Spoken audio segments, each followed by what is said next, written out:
پروری، غریب پروری. غریبوں کا بھی دل نہیں کرتا غریبوں سے دوستی کرنے کو، وہ بھی کسی تگڑے بندے سے.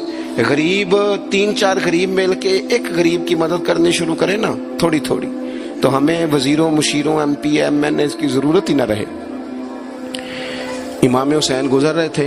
امام زین العابدین فرماتے ہیں کچھ لوگ زمین پہ بیٹھ کے روٹی کھا رہے تھے، تو انہوں نے امام صاحب سے کہا حضور آ جائیں. تو امام صاحب گھوڑے سے اترے، زمین پہ بیٹھ گئے، اور جب ان کے ساتھ روٹی کھائی تھوڑی سی، امام علی مقام اٹھنے لگے تو کہنے لگے حضور اور کھائیں. فرمانے لگے قسم بخدا ابھی کھا کے آیا تھا، اور کبھی روٹی کھا کے میں نے فوری طور پہ دوبارہ نہیں کھایا. بیٹھ اس لیے گیا ہوں کہ تمہارا دل نہ ٹوٹ جائے. دل بدستاور کے حج اکبر است. عزیز دوستو، غریب پروری، بہادری، اور سب سے بڑی بات یہ کہ قناعت پسندی، تھوڑے پہ گزارا. یہ جو ہم روز دکھ سناتے ہیں نا اپنے بیٹوں کے، بیٹیوں کے، پریشانیاں، آزمائیاں ہم نے طاری کر لی. میں اکثر کہتا ہوں کسی کی بیٹی اتنا کام نہیں کرتی اس کے ہاتھوں پہ چھالے پڑ جائیں، لیکن حضور کی بیٹی کرتی ہے. محبوب کی شہزادی یہ کام کرتی ہے کہ ہاتھوں پہ چھالے پڑ جائیں. نبی پاک صلی اللہ تعالی علیہ وسلم کی شہزادی یہ کام کرتی تھی، ڈیوٹی کرتی تھی ذمہ داری سے. اور کنز المال میں وہ چمکتے دمکتے لفظ حدیث کے موجود ہیں کہ اونٹ کے بالوں کی بنی ہوئی چادر اوڑھ کے سیدہ فاطمہ چکی پیس رہی. محبوب نے دیکھا، آنکھوں میں آنسو بھی آئے. پتہ فرمایا کیا؟ فرمایا فاطمہ بیٹا دنیا میں تھوڑی سی تکلیف برداشت کر، آخرت کی ساری عزتیں اللہ تجھے ہی عطا فرمائے گا. اپنے گھروں کے اندر یہ خوبصورت ماحول لائیں. اور پھر سب سے بڑی بات یہ تھی کہ ان کا جو رشتہ تھا نا مصلی کے ساتھ. سبحان اللہ. یہ اذان کس کی ہے؟ اذان ایک کا ہی جواب دینا ضروری ہوتا ہے جی. زیادہ اذانیں ہو رہی ہیں نا تو ایک کا ہی جواب دیا جاتا ہے. آپ توجہ کریں میری بات پر. عزیز دوستو، نبی پاک صلی اللہ بہت بڑی تگڑی ہے. او جناب وہ آج کل جو ہمارے نقیبے محفل ہوتے ہیں نا وہ تو کوئی صلی اللہ تعالی وسلم. ہمارے جو محفل کے اسٹیج سیکٹری ہوتے ہیں وہ تو کوئی 3-4 منٹ لگاتے ہیں جنت میں بھیجنے میں، پر نعت خواں تو 1.5 منٹ ہی لگاتا ہے. اندر تسی جلسہ کراؤ تو جنت واڈی.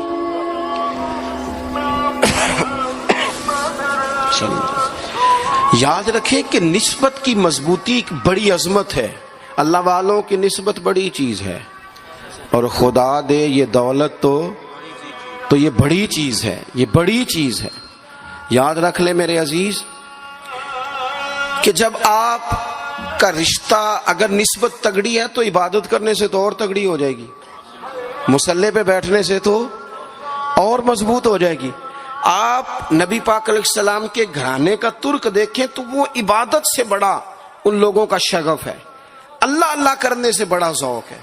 ہم نا پہلے بھی کمزوریاں کافی تھی، پر جب سے موبائل آیا نا یہ موبائل تسبیح کی جگہ پہ آیا ہے. ہاتھوں میں تسبیحیں ہوتی تھی جہاں موبائل آئے. مصلی کی عبادت، ریاضت کمزور کر لی ہم نے. رسول پاک صلی اللہ علیہ وسلم کا اپنا طریقہ یہ تھا کہ حضرت عائشہ صدیقہ رضی اللہ تعالیٰ عنہ فرماتی ہیں کہ حضور نے ساری رات نماز پڑھی اور قدم شریف میں ورم آ گیا. کبھی آیا ہمارے پہ پیروں میں ورم عبادت کر کے؟ ساری رات نماز پڑھی، قدمین شریفین میں ورم آ گیا. اور جب قدموں میں ورم آ گیا نا تو فرماتی ہیں میں نے عرض کی یا رسول اللہ آپ کے تو صدقے اللہ اگلے پچھلوں کے گناہ معاف کرے گا، اور آپ اس قدر زیادہ آہوزاری کرتے ہیں. تو نبی پاک علیہ السلام نے فرمایا عائشہ تم نے کہا ہے نا اللہ میرے اوپر بڑا مہربان ہے، اللہ بڑا کریم ہے، اس نے مجھے رسولوں کا امام بنایا ہے، اپنا محبوب بنایا ہے، تم ہی کہہ رہی ہو نا یا رسول اللہ؟ ہاں.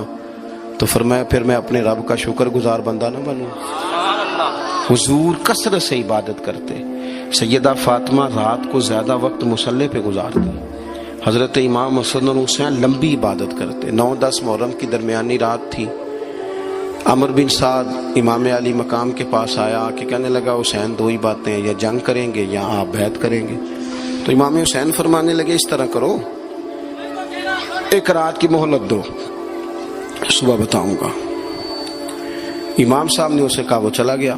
حضرت عباس بن علی، یہ حضرت علی کے صاحبزادے ہیں، میدان کربلا میں حضرت مولا علی کے 4 اور بیٹے بھی شہید ہوئے. ایک حضرت عباس، ایک حضرت ابو بکر بن علی، ایک حضرت عمر بن علی، ایک حضرت عثمان بن علی. یہ نام دیکھو کیسے شاندار. اور یہ نام حضرت علی نے نام رکھے اپنے یاروں کے نام پہ ہم نام رکھے. خلفائے ثلاثہ سے عقیدت بتاتی ہے ان کی کتنی.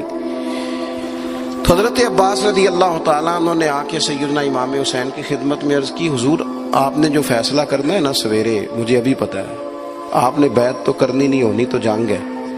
تو یا رسول اللہ صلی اللہ علیہ وسلم، اے امام علی مقام رضی اللہ تعالیٰ عنہ، آپ نے رات کی مہلت کیوں لی؟ یہ عجیب لوگ ہیں، پتہ نہیں کیا سوچیں گے، مہلت لینے کی کیا ضرورت تھی؟ کہ میری بات یاد رکھنا جو عرض کر رہا ہوں.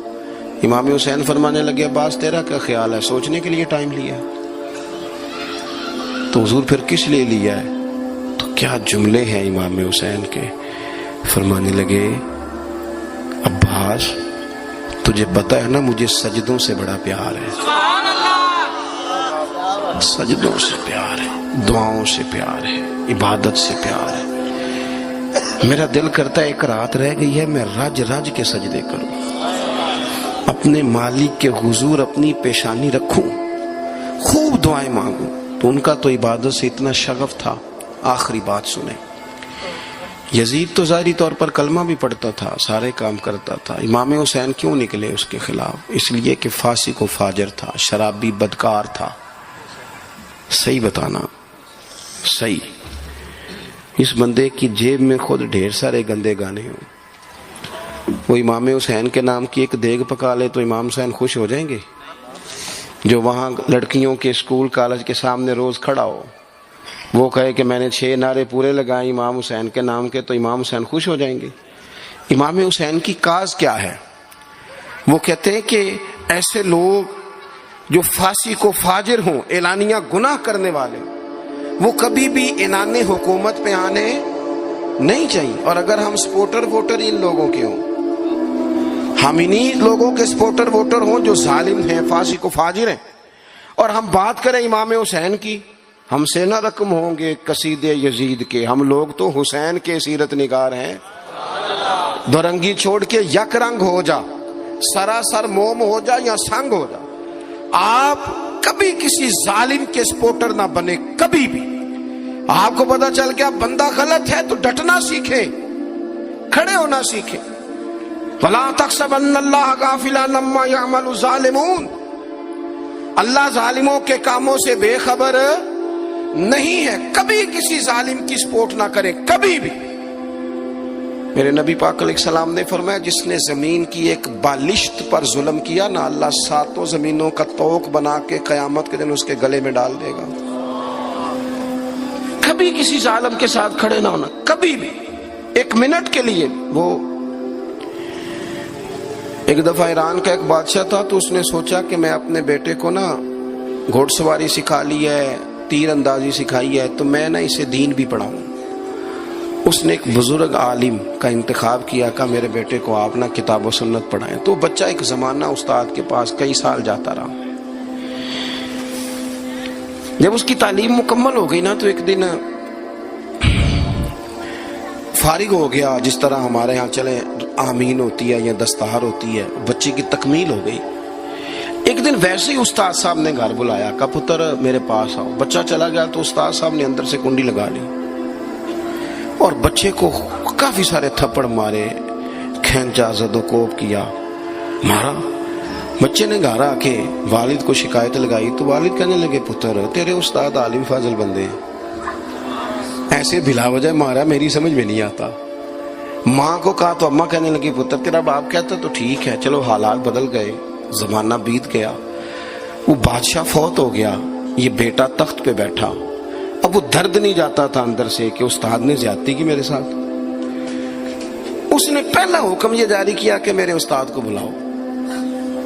استاد بڑے بوڑھے ہو گئے تھے، ضعیف تھے، چھڑی پہ جھکے ہوئے. 2 بندے لے کے آئے، استاد جی کو کھڑا کیا، استقبال کیا، کرسی بھی دی. کہنے لگا، استاد جی ناراض نہ ہونا، میں بے اختیار تھا، آپ سے پوچھ نہیں سکا، آج میں نے پوچھنے کے لیے بلایا ہے، میرا قصور کیا تھا؟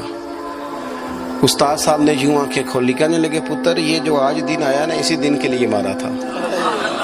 یہ جو آج دن آیا ہے نا، اسی دن کے لیے تیری پٹائی کی تھی. کہا، استاد جی کیوں؟ کہنے لگے پتر کتنے کو سال ہو گئے مار کھائی کو؟ کہا کو 13-14 سال ہو گئے، بھولی تو نہیں نہ زیادتی؟ کہا جی بھولی نہیں۔ فرمانے لگے اس لیے تجھے مارا تھا کہ ایک نہ ایک دن تو نے باپ کی جگہ پہ بیٹھنا ہے، پتر خیال رکھنا اگر میں نے تیرے ساتھ کوئی زیادتی کی تھی تجھے 14 سال نہیں بھولی تو بھی کسی کے ساتھ نہ کر بیٹھنا، اسے قیامت تک نہیں بھولے گی، اور ایک عدالت صبح قیامت بھی لگے گی، پھر وہاں جواب دینا ہے ثم لتسألن یومئذ عن النعیم۔ جو تمہیں اقتدار کی نعمت ملی ہے اس کا خیال رکھنا، اللہ تعالیٰ حساب لے گا۔ میرے دوستوں کبھی بھی ظالم، وہ امام مالک مسئلہ بیان کر رہے تھے، فرمایا ظالموں کا مددگار بھی